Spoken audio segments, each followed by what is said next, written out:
market. All right, Can thank I you, ask Brian. one about the global phenomenon All on right, kick inflation? it out. All right, last one, Raquel, on his way out. Thank you so much, Brian. What do you make of statements that the pandemic will not be the number one public enemy for the global economy this year, but will be inflation and how central banks around the world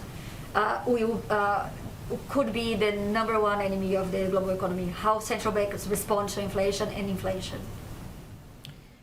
Well, what I'd say to that is they're interlinked, and that is has been true and has been a feature of our economy and our economic recovery for the last year and a half. To the first question, that the more effective we are as a global community, as a United States and as a global community at working to contain this pandemic, get it under control, reduce the impact on people and individual health, but also on economic operations and supply chains and otherwise, the more quickly we can normalize supply chains and address the price increases, which are decidedly a global phenomenon. So I don't think that I don't think it's an either or.